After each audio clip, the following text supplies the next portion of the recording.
kid that's 2 or 3 spinning around and making themselves dizzy when they're, as parents or grandparents or just adults looking on that, we think it's so cute. But what's the young person doing? They're changing their consciousness. They're changing the way they experience the world around them, because when they stop spinning, they're dizzy, and that feels funny to them, and they like it, and they do it again and again. Well, it's not unreasonable to think that if you're going to take a substance and it feels good, at least the first time, that you're going to want to do it again.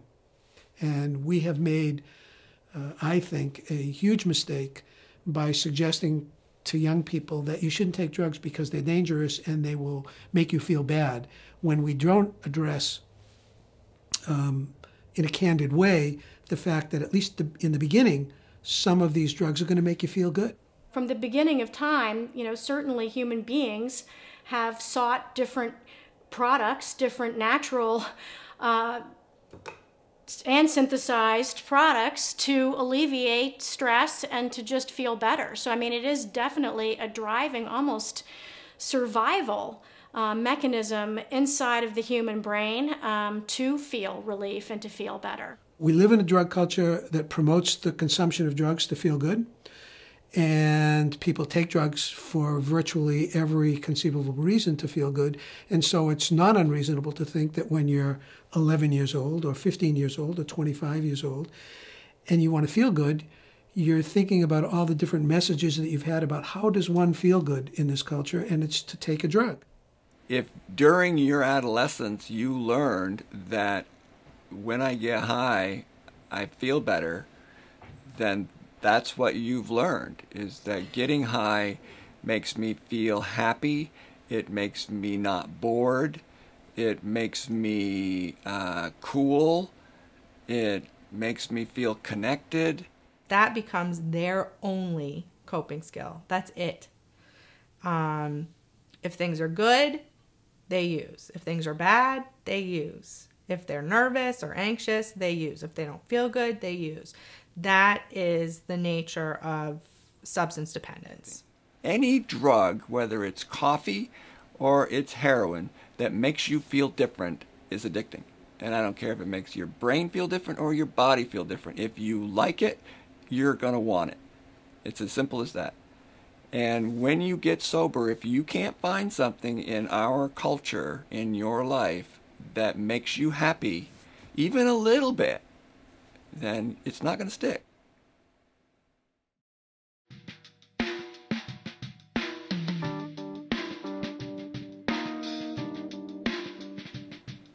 Addiction is our little dirty secret. If it was socially acceptable to be an addict, then you wouldn't have to lie about it.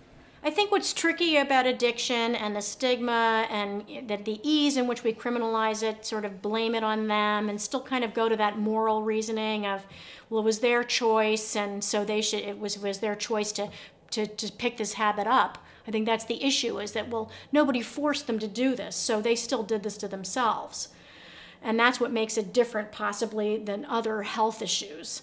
But I would really challenge that thinking, because it's no different with a heart disease. Yes, you may have a genetic predisposition for heart disease, just like somebody might for addiction, but you still decided to lead an unhealthy lifestyle and possibly not exercise. We don't stigmatize that person for getting 5 bypass surgeries.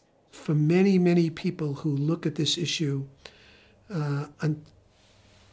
if they haven't personally experienced it in their family, they have a stereotypic view. All of the negative stigma and consequence that we've suggested exist around this, they hold in some way, perhaps close to their heart, perhaps in their head. And then when someone that they love is afflicted, they are required in many ways to re-examine their assumptions, because the people that they love don't fit the negative stereotype of the other that is the addict in their mind. You're only as sick as your secrets. So when we have to keep health and our striving towards health and all aspects, all strategies, a secret because of fear and discrimination, then you are being held back and you are alone in your struggle. When I read the obituaries every day and see so-and-so died unexpectedly at 18 years old, in most cases, unless it says as a result of a tragic car accident or a skiing accident, usually it means one of two things. It means they committed suicide or they died of a drug overdose. But yet, almost every single day, I will see an obituary where it says, so-and-so died after a long and valiant battle with cancer, surrounded by their loved ones. When we get to the place where we start to make it okay for families who've lost loved ones and are struggling with their own loss to be able to write in the obituary, my son or my daughter or my partner or my parent died as a result of a valiant struggle with addiction, we will have transcended that stigma, and we will then be at a place where we can offer treatment to people with a kind of loving kindness that we would expect from any other kind of illness.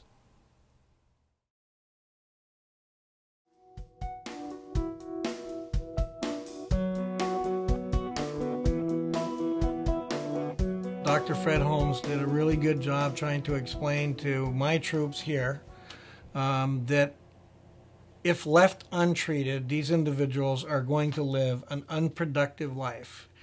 And they are, in fact, going to continue to engage in illicit activity and to feed their habit. By treating them with Suboxone, something that's regulated and controlled and that a physician has to administer, at least write out the prescriptions for, there are a number of controls that occur, and individuals are able to actually be productive, live a fairly constructive lifestyle, and not engage in criminal behavior. The benefit of having Suboxone as an option is that it's an option. It's not a must-have. Suboxone is an incredibly helpful intervention that is really important to a lot of people's recovery. Do I think that the Suboxone program is 100%? Of course not. Are there kids that are in the Suboxone program that are abusing it? Absolutely. But if you can do, save 2 out of 10 kids, it's worth it to see those 2 kids get their lives together and change. Addiction treatments like methadone and buprenorphine, Suboxone, I think by association have become stigmatized because they're treatments for addiction, and some people think you probably should just get over it, not understanding the whole neurobiologic disease process. People do feel comfortable saying, I'm on Ambien, I'm on Prozac, even a stronger drug that you might get prescribed for bipolar disorder. People it's in the culture and in the milieu to discuss this in many different levels in people's lives. But that still is fairly verboten with a substance use disorder. You would not feel as comfortable, in my experience, talking about how you are taking methadone for an opiate addiction. I think people's jaw would drop. Some state governments are putting limits, time limits, or dose limits on medications that we use to treat addiction. Whereas, how much insulin a patient should be on and how long they should be on it should be a clinical decision between the prescriber and the patient. And when we use medicines like Suboxone, buprenorphine, and methadone for the treatment of addictive illness, opioid dependence, there are pros and cons to those therapies, and the duration of therapy is limited. But those are tough decisions that need to be made on an individual basis. For us to have such a strict black and white policy to where things happen in this patient's life, it may be something totally socially that happened with a relationship. Something happened to their child that stressed their life out. So they took a little bit more of that. So now their pill count's off. Or maybe they did a line of cocaine with somebody or something. Not the end of the world, but you're not supposed to do that on my contract. So as of today, you're no longer my patient. I'll give you 30 days notice, and you're not to come back to this practice. Well, what good does that do? You push the balloon and it's bulged out on the other side. And sadly enough, the majority of the time, it's the emergency department that's going to catch that patient. And now we've got to start this whole relationship all over again.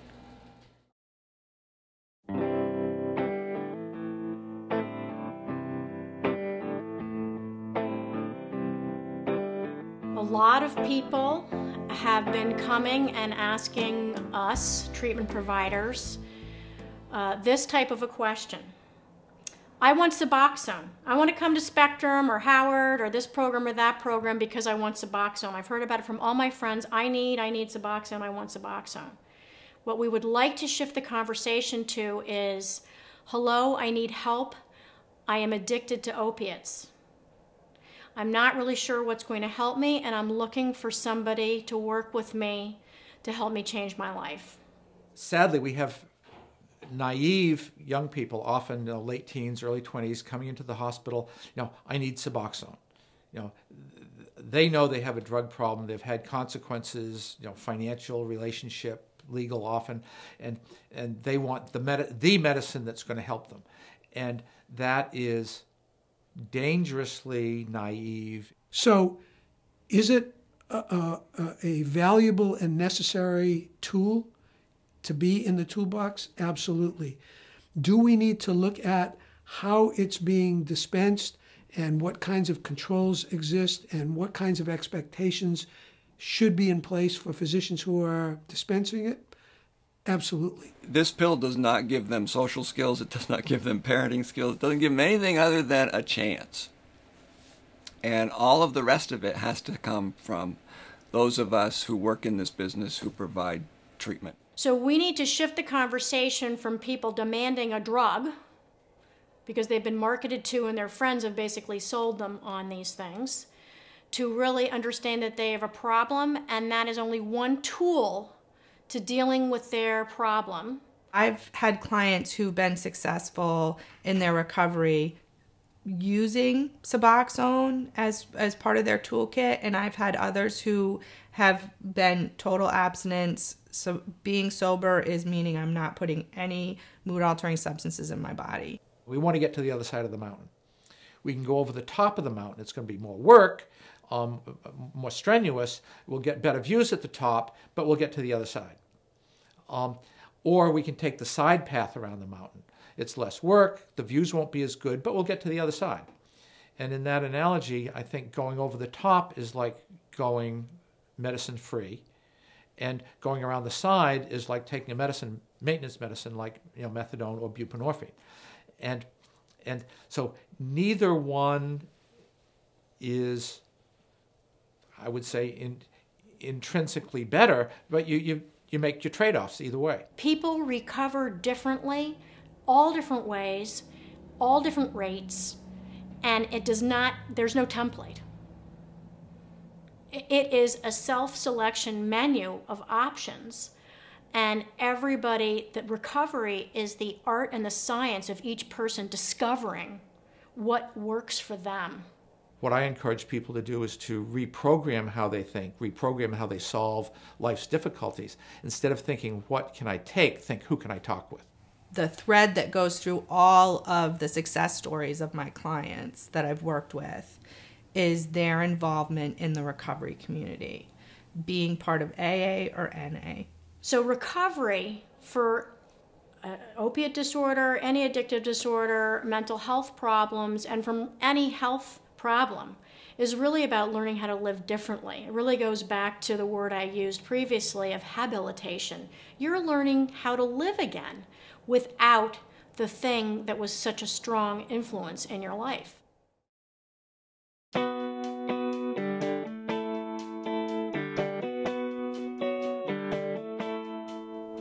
I'm not demonizing doctors, but I think that there are a lot of protocols that maybe need to be updated in terms of how much medication patients are sent home with and the ongoing access and follow-up to pain medications. Among the things that doctors need to get more aware of, I think some are already, is ways not to contribute to the availability of opioid pain medicines. I've had lots of patients who talk about having a relatively limited surgical procedure, where maybe they needed an opioid for a couple of days, maybe like 6 pills, but they were given a prescription for 30. I would certainly want to see all physicians and all nurses be required to at least spend some rotation in a treatment program that specializes in addiction.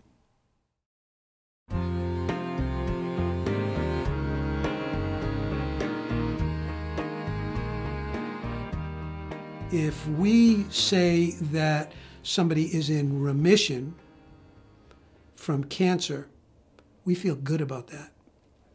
And when we say that they have had a reoccurrence of their cancer, we feel badly, we feel sympathetic, we feel empathetic. When we say somebody is in recovery from substance abuse, most people probably feel pretty good about that. We're glad that somebody has recognized they have a problem and they have dealt with it. And yet when we say they have relapsed, we blame them. I don't know that the kind of recovery rates or adherence to treatment plan rates for people with addictive illness are much different from the people with hypertension and diabetes. I think societally we react differently to these because of the historical stigma and some of the behavior that we associate with addiction. When someone's in recovery, they are working on learning better, healthier coping skills. We are really habilitating somebody. We're not rehabilitating them. They haven't really developed life skills. They haven't really learned how to live in a community in a pro-social way. Their life has been dominated by drug use, drug seeking, probably drug dealing, or other sort of drug-related criminogenic activities. And so that's really a whole diversion of a life, and they've acquired some skills that will try to capitalize and transfer the knowledge and the competencies to a more pro-social life. But you are really starting over from scratch. It's not like you're telling them, well, remember when you held a job or you did this or that, because they were 12. They were children. So you have adults who you have to re-socialize. But when things are overwhelming, when things are not going their way, when they're in a crisis, we all revert back to old behavior. It's what we've known, and it's almost a mindless act. When you're dealing with a diabetic, and my dad's a diabetic, and you're dealing with an addict, you're still dealing with the same thing. When my dad eats a cherry pie, it's because he wants that pop. He wants to taste that cherry in his mouth, and that sugar. He wants to taste that because he tasted it when he was a kid before he became a diabetic, and he loved it. And that's what he wants. And he's willing to adjust his insulin to accommodate that feeling. And sure, his doc might say, hey, smarten up. That's not the right thing to do. You know, that's not okay. And he says, yeah, I know, but I really wanted it. Someone who's on a diet or working really hard on improving their health, they may have a bad day, they may be exhausted, they may feel put upon by tons of people, and they may just want a hot fudge sundae. And they may eat the hot fudge sundae and have some guilt and regret, but they pick themselves up the next day, or they don't, dust themselves off, and they start over. It's not cut this out because you did one bad thing. It's trying to understand it and say, okay, this is the third or fourth time we've broken this controlled substance agreement. This isn't working. So here's the rest of the menu. So let me try to help you best I can. Our job is to be there and to be available and to be willing to keep working with people who say they want to try. It's not about making judgments about you didn't try hard enough. It's about we'll try again. We'll try again. In the same way that the diabetic who goes into a diabetic seizure or a coma or whatever because they didn't properly balance their intake of sugar with their insulin, and they experience a negative consequence, The physician doesn't say, well, I'm done with you, forget it. I'm not going to give you insulin anymore. I'm not going to work with you. It's like, what can we do?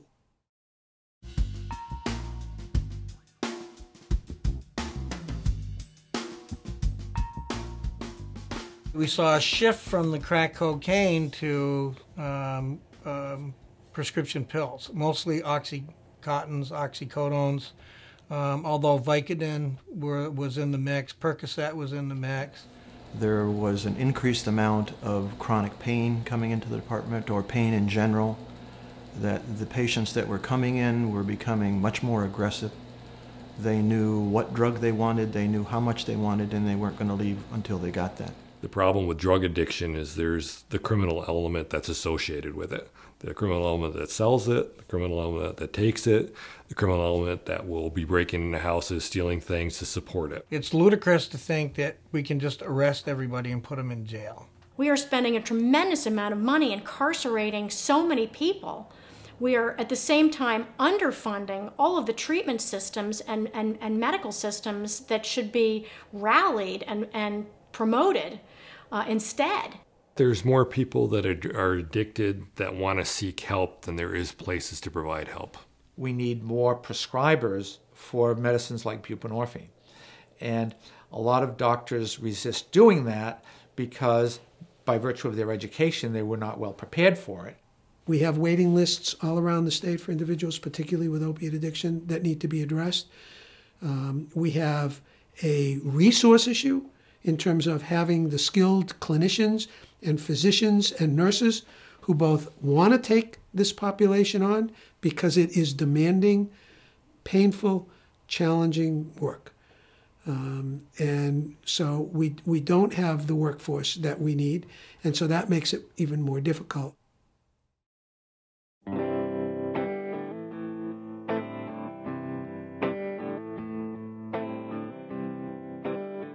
The community recognizes that we have a significant challenge in this state.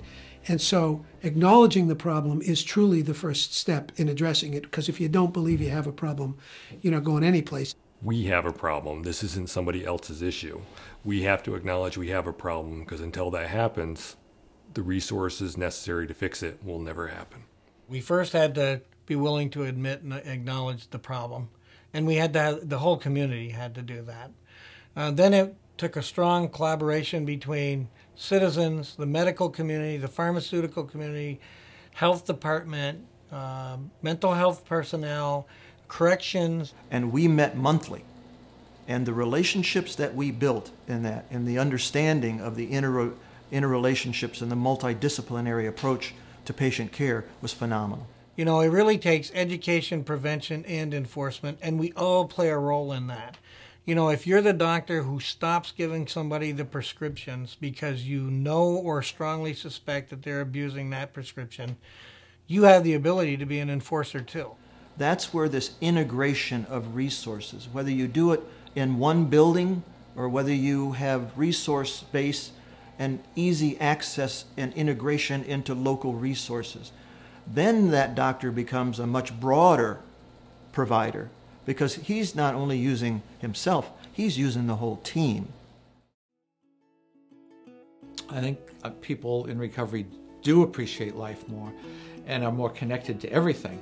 If we go back to thinking about addiction as an intense, greedy relationship with a chemical substance, and recovery as moving away from that and becoming more connected with self, others, and the universe, there's a lot more room for that connectedness and a lot more appreciation of self and others and the universe. They need our help, and that's what the medical community needs to focus on, not judging these. It is not ours to judge, as Gandhi would say, I'll leave judgment to God. It's ours to think in the medical community and within the community abroad, how are we going to help these people and get out of the mess that we're in?